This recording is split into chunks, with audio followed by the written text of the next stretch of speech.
就在前几天，知名的汽车媒体老师严闯在微博上卖掉了自己的小米速七创始版。这辆售价29.98万的电车，在开了1年，累计行驶5000多公里之后，各位可以猜一下卖了多少钱？答案是28.88万，1年保值率达到了96%，小米车主圈子里边一下就炸了。当然这个价格呢也有媒体老师创始版呢低里程的光环加持。随后雷军就转发了这条微博，鼓励大家在评论里面卖车。评论区里面我看到了很多车主转手卖车的价格 ，Max 版的保值率基本上都在90%以上 ，Pro 版因为发售比较晚，甚至可以达到94%、95%，突出的就是一个高保值率。滑稽的来了，几天之后呢，严闯就被粉丝告知，他这台28.88万卖掉的小米速七被车贩子以31.28万的价格上架出售了。后来车贩子也知道自己卖不掉，改成了30.28万。如果这辆车顺利卖掉的话，那就意味着速七开1年保值率101%，雷军看了都想去军那买一辆啊！这他妈的！经常玩车的朋友可能都知道保值率是买新车的一个核心参考毕竟谁也不想开了1年新车马上就腰斩了，那不得哭死疯狂维权。在这之前，特斯拉的 Model 3和 Model Y 是公认的电池保值率天花板，因为品牌影响力和市场需求大的关系，开1年还能够保值74%和68%，深受新车主和二手车主的喜爱。而其他品牌的电车基本上开1年保值率也就能剩下50%，这也给整个市场留下了电车不保值的印象。为什么电车不保值？为什么雷军要关注小米汽车的保值率？常在我查资料的时候呢，就发现小米好像把手机米冲高的逻辑也用到了汽车上，而且好像还生效了。像在我之前的这些二手车视频呢，也一般提到过，现在的二手车市场处于崩盘阶段，二手车商的亏损率达到了92%，车主那边呢更是笑不出来。随着中国汽车市场进入新能源时代，电车保值率比传统燃油车低也是不争的事实。根据汽车流通协会的数据传统燃油车1年的保值率为63.8%，而电车那边呢只有54.3%，开1年价格腰斩已经成为了铁律。电车不保值，一方面是因为电车的迭代速度实在是太快了，新能源车的更新周期已经从燃油车时代的6到8年缩短到了3到5年。目前市面上能够买到的车基本上都是1年一改款，更有甚至那谁1年给你升级2到3款。之所以升级这么快，就是因为新能源相关的技术迎来了爆发期。今天一个固态电池，明天一个超级电机，后天一个高阶支架，大后天再来个原地掉头，迭代速度堪比4、5年前的手机数码。这也直接导致旧车快速过时，二手电车价值断崖下跌。就拿上周比亚迪发布了天神之眼的新款车型来说，所有的新车型都搭载了支架，而且还不涨价，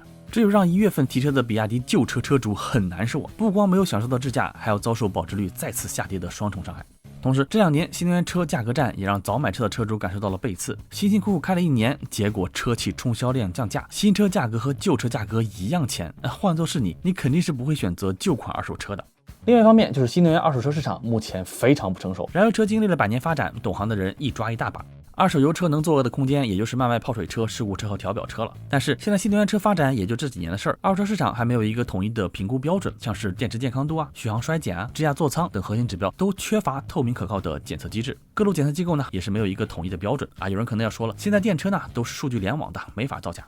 你说的确实是对的，不过呢那是因为你还没有碰到高手，还有高手。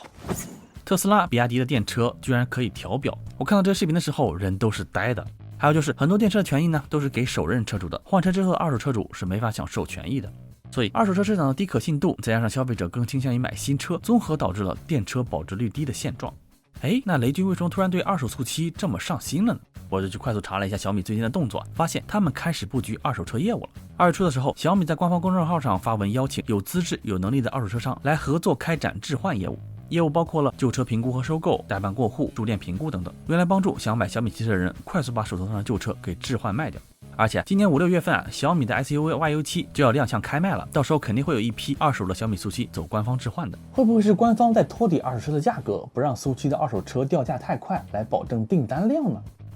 好像有点道理，但是呢好像有点多虑了。小米这边呢是根本不愁卖的。根据各类销售订单上险数据，小米汽车1个月可以交付2.5万辆，这个数字已经达到了小米汽车北京超级工厂1期的极限了。但是现在每个月新增订单超过4万辆，算下来每个月还要倒欠1.5万辆。本来以为1年之后买的人开始减少了，谁也没有想到雷军一觉醒来发现速七标准版和 Pro 版的交付周期又变成了30周， Max 版也得等5到6个月，又欠了一屁股车。还有人去年5月份的订单，过年前看到了洋红色想改配，结果这一改又要继续等半年。毁灭吧，赶紧的，累了。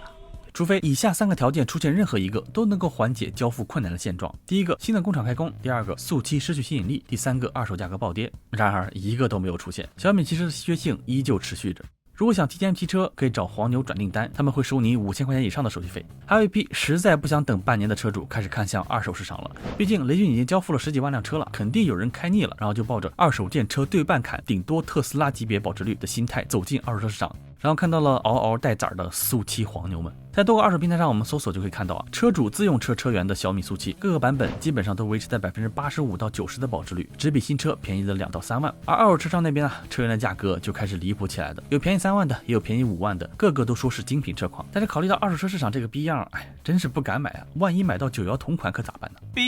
这个时候小米说不定可以试一下官方二手车，让一部分不愿意等也不在乎是否是新车的车主用更低的价格更快的速度开上速七。然而官方二手车这条路在电车领域已经被证明是走不通的了。传统燃油车豪华品牌像是 BBA 这种都有官方认证二手车业务，虽然是别人开过的旧车但是检测整备什么的都和原厂是一个级别的，品质呢是非常可靠，大众的认可度也高，当然价格也比二手车商里面的车要贵一些。但这么做在一定程度上也托举了二手豪车的市场价，让它的保值率维持在一个比较高的水平上。但这一套放在电车上就很难维持下去。以主打高端的蔚来汽车为例想要维护高端的人设真的太费钱了。当年蔚来为了稳住二手车的价格，保证首任车主的高端体验和情绪价值，曾经斥巨资去维护蔚来的二手车市场。蔚来1.7T的官方新车指导价格是53.6万，官方二手车的价格是40万，保值率能够达到75%。但是与此同时呢，二手车商那边卖30到35万，那保值率一下子就降到了55%到60%。2年之前，车主是可以把旧车卖还给蔚来的，但在销量下滑、回购价格过高、营收压力等诸多因素下，蔚来那边就慢慢的顾不上给官方二手车价格托底了，把业务导向了第三方机构协助车主去买车。现在蔚来新车1年保值率直接砍到5折，甚至前几天我刷到了二手车商那边可以买到17、18、19万的租店版本的 1.7T 100公里准新车，甚至还有一些0公里的纯新车。你这车主的情绪价值一下子就没了。所以小米应该不是想去二手市场托举速七的底价，毕竟二手市场是不接受官方定价的。行业也认为，现在小米的保值率是建立在产能受限基础上的。等工厂2期投产之后呢，交付上来了，供需关系就会发生逆转，保值率就会回到市场的正常水平。而且新能源车电池衰减这个物理规律是无法违背的，开得越久，你保值率就越低。还有就是有些二手车商呢，只是打着高价的幌子而已，博取流量，实际上没有人买，大家都是来看乐子的啊。按照目前这个订单量和产量来看学基我大胆预测，等速七1年可以交付20万辆车之后，小米速七的二手保值率将会回落到75%到80%，但依旧是目前电车市场的第1名。那么小米汽车现在拿下保值率第1有什么意义呢？恰在我绞尽脑汁思考之后发现，这其实暗藏着小米汽车战略布局的深层逻辑。当友商还在用降价换销量、用改款清库存的时候，雷军团队清醒地意识到，新能源赛道已经进入了下半场，真正的战争不是在产品参数上，而是在消费者心智的战场上，要让所有人都知道米冲高的事实。高端豪华品牌需要2个支点，一个是技术溢价，一个是资产价值。前者呢是持续的技术突破，后者则需要通过稳定的残值体系来支撑。保时捷3年的保值率能够达到79%，奔驰 E 级3年能够剩下67%，这就是豪华车市场100年沉淀形成的价值标尺。小米汽车要让高端豪华的标签真正立住，就必须要在用户资产价值这个维度上建立新的护城河。当车主发现某款车型3年的保值率只有50%的时候，那就没有性价比这个说法了。小米这边通过二手保值率创造了一个新的性价比公式，那就是购车价格加上使用成本减去残值等于真实的用车成本。当大家知道速七开了3年还能够收回70%车价的时候，那它已经赢了。我们价值再上高一点，小米不是在造一辆爆款电车，而是在搭建一个价值循环体系，通过二手车市场的价格锚点守住高端品牌的生命线，同时又夯实了性价比的护城河。当车主发现开2年只需要补少量差价就可以换购新款，当观望者意识到早买早享受反而更划算的时候，米冲高它就成了。这个逻辑是不是很熟悉？旧款手机用了1-2年还能够剩下60%、50%的价值，然后雷军那边发布会上说2句，你再添点钱就可以换成最新款。这熟悉的机圈玩法居然被他们给复制到车圈了，是不是屌爆了？而且因为严闯和车贩子那件事儿，还证明了这套方法他们居然跑通了。OK， 这视频就到这里结束了，希望对你理解电车保值率、小米为什么要保值率第1有所帮助。我是动动枪，我们下视频再见。